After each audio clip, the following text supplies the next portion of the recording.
et je vais d'abord vous dire comment on a eu une offre du service de police de Longueuil, une offre qui a été adressée à toutes les villes de l'agglomération, aux 5 villes de l'agglomération de Longueuil. Alors, le directeur du service de police a offert à toutes les villes d'avoir sur les lieux de la séance publique mensuelle dans chaque ville, un policier qui vient pendant une demi-heure avant le début de la séance publique répondre aux questions des citoyens qui veulent bien venir d'avance et poser toutes les questions qu'ils veulent aux policiers. Et c'est donc pour ça là, que depuis 2 mois, que vous voyez qu'il y a un policier à l'entrée de la salle.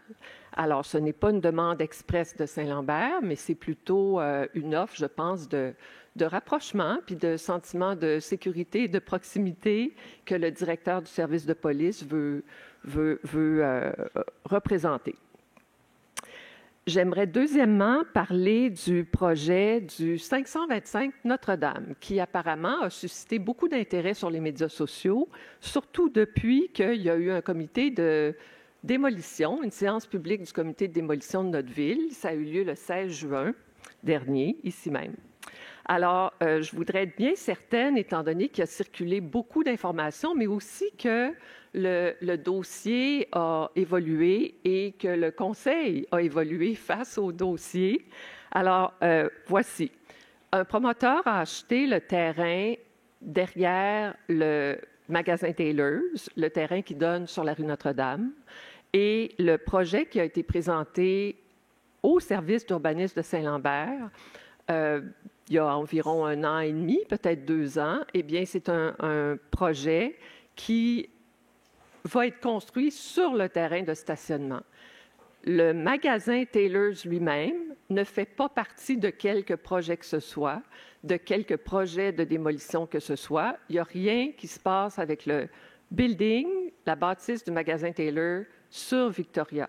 Et je le précise parce qu'on a entendu des citoyens la semaine dernière croire que le magasin que la bâtisse du magasin allait être démolie. Alors, il n'y en est pas du tout question. La bâtisse, qui appartient maintenant au promoteur, va rester. Alors, le promoteur veut construire sur le terrain de stationnement qui est derrière la bâtisse et qui donne sur la rue Notre-Dame, d'où l'adresse civique 525 Notre-Dame. Pour construire là, le promoteur a dû demander à la ville la permission de démolir une maison de 2 étages qui sert de siège social à Taylor's depuis des décennies sur Notre-Dame.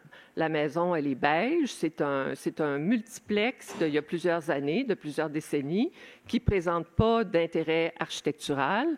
Et c'est ça qui a été traité lors de la séance publique du comité de démolition le 16 juin. Le comité a approuvé de la démolition de cette maison-là. Ensuite, étant donné que lors de la séance publique du comité de démolition, il y a plusieurs citoyens qui ont exprimé leur mécontentement devant le projet de remplacement, c'est-à-dire devant les quelques aperçus qu'on a eus de la part du promoteur de ce qu'il comptait construire sur le terrain de stationnement de la rue Notre-Dame, eh bien, on a demandé au promoteur de s'assurer de tenir une séance de présentation de son projet ou de consultation de son projet, sur son projet, avant la soirée de séance publique de ce soir, avant le 7 juillet, de telle sorte que le promoteur aurait le bénéfice des commentaires des citoyens qui seraient invités par lui à une telle soirée de présentation ou de consultation. Pourquoi je dis présentation ou consultation? Parce que le promoteur n'a aucune obligation de faire ça. Mais étant donné, je me répète, les commentaires qu'on a entendus le 16 juin pendant la séance du comité de démolition, bien, il était clair qu'il y avait un problème d'acceptabilité sociale du projet et j'ai cru bon d'indiquer au promoteur qu'il fallait qu'il écoute les citoyens de Saint-Lambert pour être sûr que son projet allait être accepté, puisque c'est quelque chose qui va évidemment être là pendant longtemps. Là. Mettons qu'on vise une centaine d'années, il faudrait bien qu'on aime le projet. Alors, le promoteur a accepté de faire ça et a organisé cette soirée le 2 juillet, mercredi soir dernier, et ça a eu lieu chez notre fromager, Les Chats. Et ce ce qu'il y a eu là, ce soir-là, bien, ça a été premièrement qu'il y a eu l'annonce que le magasin ne fermera pas. Là, on le sait tous que ce n'est pas Taylors qui opère le magasin depuis 6 ou 7 mois, mais c'est un centre de liquidation qui va quitter. L'annonce qui a été faite mercredi soir dernier, c'est que le fils de M. Taylor, qui s'appelle Charles, est revenu au Canada d'une vingtaine d'années aux États-Unis et il a l'intention de redémarrer la business Taylors dans le magasin. Alors ça a été évidemment une belle annonce qui a fait plaisir à bien des Lambertois qui étaient là parce qu'on croyait que l'histoire était finie étant donné que l'immeuble avait été vendu et que M. Taylor avait fait une vente de liquidation. Donc, belle affaire pour notre ville. Le magasin va être ressuscité, si je peux utiliser ce mot-là. Et ça, c'est une bonne affaire. Le reste de la soirée, ça a été que le promoteur a invité les Lambertois à circuler à travers une série de photos et à travers ses équipes, il y avait bien des représentants de la compagnie du promoteur. Et là, bien, on nous a montré ce que le promoteur a déjà fait ailleurs dans d'autres villes et on nous a montré quelques photos murales de ce que le projet aurait l'air. Ce qui a permis d'entendre, même s'il n'y a pas eu une présentation magistrale de la part du promoteur qui, au fond, n'a pas expliqué davantage son projet à tout le groupe présent, mais ça nous a quand même permis à nous, les élus qui étions là, et à notre directeur général qui est venu aussi passer la soirée, d'entendre les commentaires des Lambertois présents sur la présentation de ce projet-là. Alors, ça, c'était mercredi soir dernier, le 2 juillet. Il est apparu, en tout cas, ça a été mon opinion, et puis l'opinion de quelques autres élus qui étaient présents. Bien, il nous est apparu que le projet continuait de susciter peu d'enthousiasme de la part des Lambertois.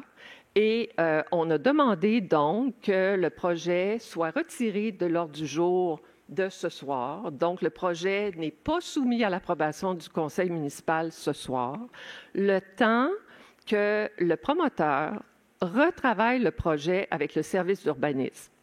Alors, je voudrais reprendre quelques-uns des arguments ou des inquiétudes des citoyens pour dire que, premièrement, celui qui est majeur, c'est l'intégration du projet avec le reste de notre village, le reste de notre ville. C'est-à-dire que le style georgien du projet tel que présenté ne correspond pas à quoi que ce soit qu'on connaît ou qu'on reconnaît dans notre ville. Alors, c'est surtout une question de revêtement, de certaines formes, de certaines dimensions, quant à l'architecture de l'immeuble qui vont être retravaillées avec le promoteur, avec le service d'urbanisme. Les commentaires sur le stationnement qui ont été émis lors de la séance du comité de démolition. Alors, je voudrais rappeler à tout le monde que le stationnement du magasin Taylors n'a jamais été un stationnement public. C'est un stationnement qui a toujours servi à la clientèle du Taylors.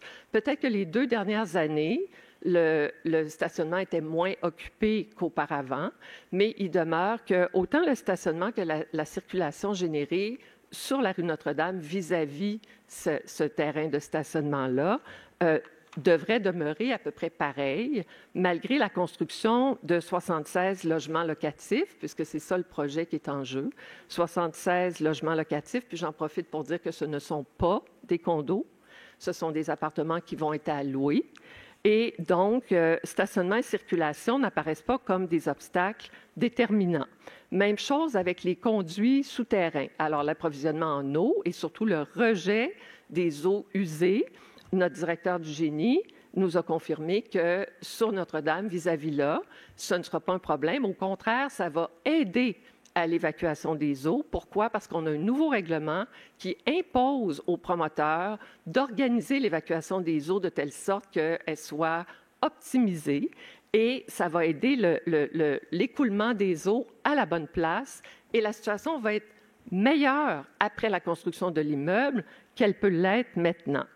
Côté volumétrie de l'immeuble, eh bien, on l'a dit pendant la séance du comité de démolition, le conseil municipal, à son unanimité, a accepté que ce terrain-là soit construit à 6 étages. Alors, le promoteur a de plein droit l'autorisation de construire un immeuble de 6 étages. Heureusement, le promoteur a fait des retraits de telle sorte que l'immeuble, en termes de volumétrie, serait construit comme suit.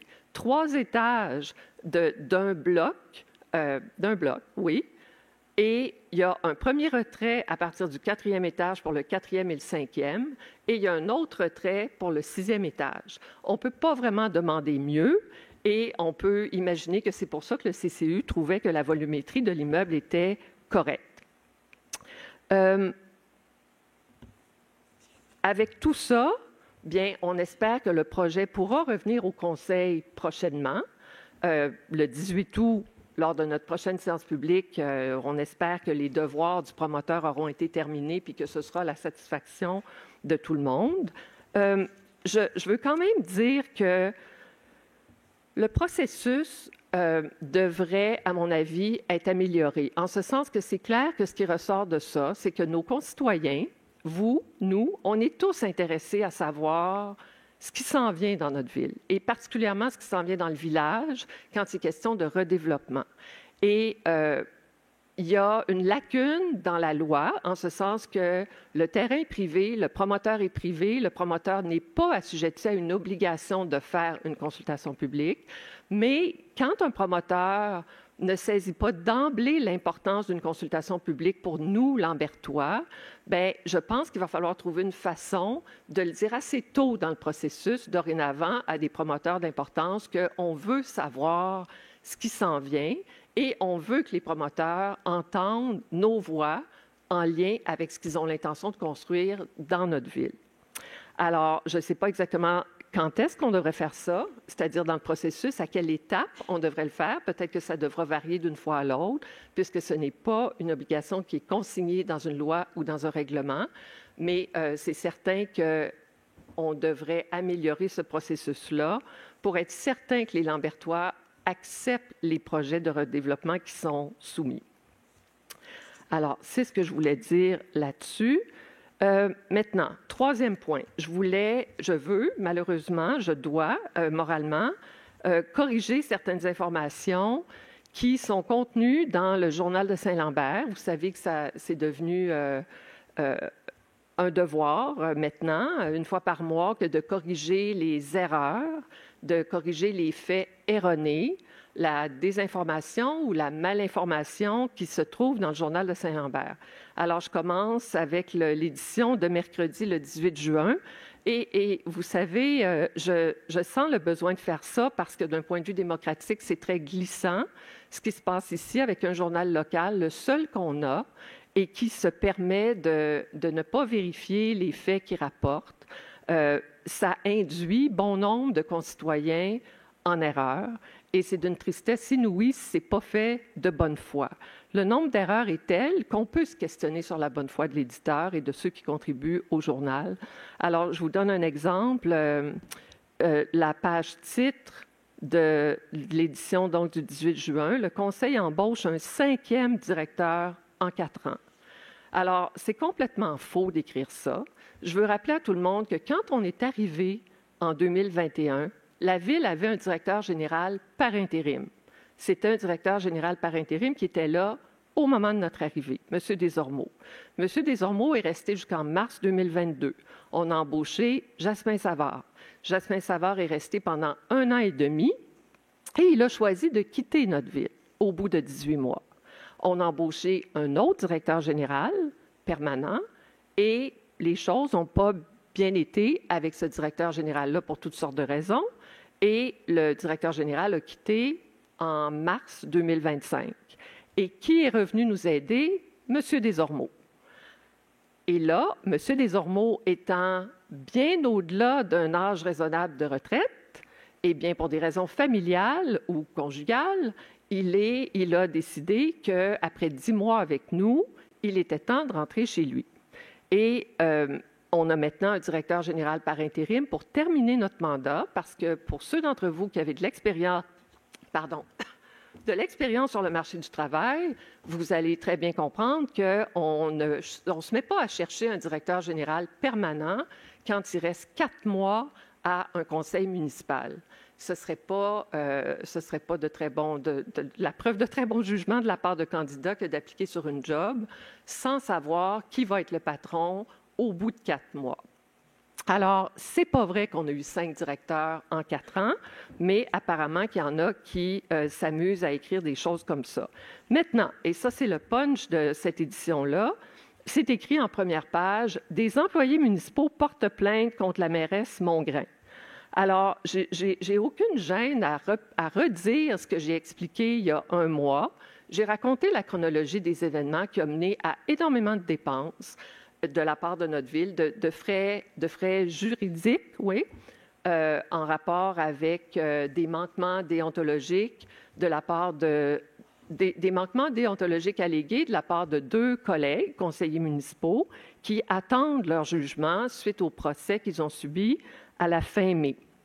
Alors, dans cette foulée de manquements déontologiques, bien oui, je l'ai dit, il y a une plainte qui a été mystérieusement logée contre moi le 18 juin 2024, sans aucune allégation, imaginez-vous.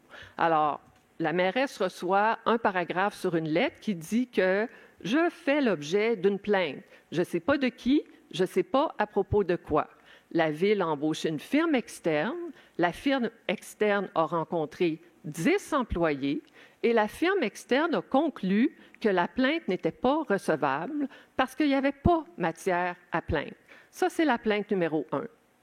Ensuite, le directeur général de la ville, avec des élus, ont porté plainte contre moi à la Commission municipale du Québec. La Commission municipale du Québec a fait enquête et aucun blâme n'a été retenu contre moi. Par contre, la Commission municipale du Québec a porté des accusations en éthique contre M. Blancard et contre Mme Véro. Ils ont eu leur procès à la fin mai et ils attendent leur jugement. Alors, d'écrire en première page que des employés municipaux, au présent, portent plainte contre la mairesse Mongrain, alors que j'ai tout expliqué l'histoire il y a un mois, ça ne peut pas vraiment être autre chose que de la mauvaise foi et de la diffamation. Il y a aussi l'édition je continue sur le même thème, parce que dans l'édition de la semaine dernière, il y avait cette fois un commentaire sur des honoraires d'avocat. Alors, ça me fait plaisir de vous raconter ce qu'il en est des honoraires d'avocat à cause de toute cette saga causée par 2 de nos collègues élus et un directeur général malheureux. Alors, ici, il y a un article, en première page du Journal de Saint-Lambert de la semaine dernière, première page, en bandeau supérieur. Les honoraires d'avocat de la mairesse Mongrain demeurent inconnus. Alors, c'est tellement n'importe quoi écrire ça, parce que le mois dernier, en séance publique, il y a quelqu'un qui a posé une question sur les honoraires d'avocat que j'avais encouru ou quelque chose autour de ça. Je ne le savais pas. Je ne savais pas le total des frais d'avocat que la Ville a dû payer parce que des gens de mauvaise foi qui ont voulu ma tête et qui ont voulu nuire à ma réputation ont déposé des plaintes bidons contre moi qui n'ont absolument rien donné parce qu'elles n'étaient absolument pas fondées. Il a fallu que la Ville, pour respecter la loi, paye les honoraires de l'avocat dont j'ai eu besoin pour me représenter dans ces affaires complètement farfelues et qui n'étaient pas fondées. Mais le total des notes d'avocat, je ne le connaissais pas il y a un mois. Depuis, j'ai demandé à notre greffière de me fournir le total des honoraires payés à Maître Comeau, qui m'a représenté dans ces affaires-là. Alors, j'ai ici la somme que Maître Comine m'a fournie la semaine dernière et le montant total des notes d'honoraires de Maître Comeau entre le... Attendez, c'est pas en ordre, là. C'est sur une période d'1 an. Entre le 30 septembre 2024 et le 30 avril 2025. 19 552 $. 19 552 $ d'honoraires d'avocat de Maître André Comeau pour m'assister dans le traitement de plaintes qui ont toutes été jugées non recevables ou non fondées, puis qui ont résulté en aucune accusation, ni aucun blâme, ni aucun jugement contre moi. Par contre, moi, je trouve ça vraiment dommage. On aurait pu faire autre chose avec ces 19 000 $-là. Mais je veux vous dire que aujourd'hui, on va devoir prendre une résolution parce que la saga provoquée par nos deux collègues a coûté, jusqu'au 31 mai 2025, 216 000 $ d'honoraires d'avocat. Ça, c'est en date du 31 mai 2025 et ce n'est pas fini. Alors, oui, tout ça est bien dommage et j'ai rien d'autre à dire que c'est d'une tristesse inouïe que notre ville, qui est magnifique, on a une belle communauté, c'est beau chez nous, on a des arbres, on a des parcs. Il me semble qu'on s'entend bien en général, bien, que des gens comme ça viennent créer de la chicane, inventer de la chicane et continuent à surfer sur de la chicane et que ça nous coûte ça. Et peut-être que mon collègue Claude Ferguson va vouloir enchérir parce que lui a calculé les coûts organisationnels reliés à tout ça. Et on est quelque part entre 1 demi-million et 1 million de dollars à cause de chicanes inventées par des élus du conseil municipal de Saint-Lambert. Alors, je suis sincèrement désolée d'avoir dû faire payer par la Ville 19 000, combien j'ai dit? 19 552 $ à Maître André Comeau, mais on s'entendra que ça n'a aucune commune mesure avec les dégâts causés par nos deux élus au Conseil et leurs manquements allégués. Alors, voilà pour le Journal de Saint-Lambert et les sujets qu'il rapporte sans aucune rigueur. Maintenant, je voudrais parler de la collecte des déchets parce qu'on me rapporte justement qu'il y a des citoyens qui ne sont pas contents qu'on ramasse les bacs de vidange aux 3 semaines depuis le 1er janvier. Alors, je veux simplement inviter tout le monde à vérifier sa façon de trier les déchets. Parce que bien franchement, quand on met tout ce qui va au compostage, et il y a tellement de choses qui vont là que c'est ça qui se remplit le plus vite. On en met beaucoup au recyclage aussi. Bien, honnêtement, il ne reste pas grand-chose dans la poubelle. On sait qu'il y a des gens qui vivent des situations particulières. Il y a des couches, il y a de la litière de chat. On comprend que ça peut dégager des odeurs en été. Et il y a des moyens qui sont suggérés, puis je n'entrerai pas là-dedans. Mais je vous en prie, ceux qui sont dans ces situations exceptionnelles-là ou particulières-là, contactez le service de l'environnement, n'est-ce pas, Éric? Le service de l'environnement a tellement bien étudié tout ce dossier-là avant de proposer au Conseil les changements qui nous ont été proposés. Et on a aussi encouragé l'équipe de l'environnement de faciliter la vie pour nos citoyens. C'est sûr que c'est une grande transition, mais écoutez, c'est vers ça qu'il faut aller. Des déchets, on ne peut plus en générer et on ne peut plus continuer à payer pour aller enfouir des déchets dans des sites d'enfouissement qui sont déjà trop pleins. Alors, c'est pour ça qu'on est allé vers cette réforme-là. Et puis, on le sait que nos concitoyens sont à l'affût, veulent faire les choses au rythme où la société les amène. Et puis là, bien, on est là comme société. Les vidanges, c'est fini. Et ce qu'il faut qu'on fasse, c'est qu'on composte et qu'on recycle. Alors, merci beaucoup de votre compréhension. Puis, vraiment, contactez la Ville si vous avez besoin d'aide, si vous avez besoin d'idées, d'un bac de plus ou de ce qu'il vous faudra pour que vos ennuis soient réglés. Je pense qu'avec ça, c'est tout. Alors, je vais simplement dire que les travaux sur Union et Hickson avancent très bien et que oui, ça va bien. J'invite les gens à respecter la sécurité. Là, on a vu le soir autour de Union et Hickson où les rues sont fermées parce qu'il y a un gigantesque trou qui progresse avec les travaux qui avancent. Et puis, on voit des gens qui prennent des risques terribles. À mon avis, là, le soir, quand il fait très noir, il y a des automobilistes qui s'engagent sur les rues qui sont pourtant barrées, fermées, avec le message que c'est pour la circulation locale seulement. Mais dans un contexte de chantier, là, entrer là-dedans dans la noirceur à 60 km/h, c'est pas une bonne idée. Alors, on a vu des coups de frein assez radicaux se donner. Et puis, c'est inquiétant. Alors, soyez prudents, je vous en prie, quand vous êtes autour des chantiers. Et ça fait le tour pour moi. Alors, merci infiniment.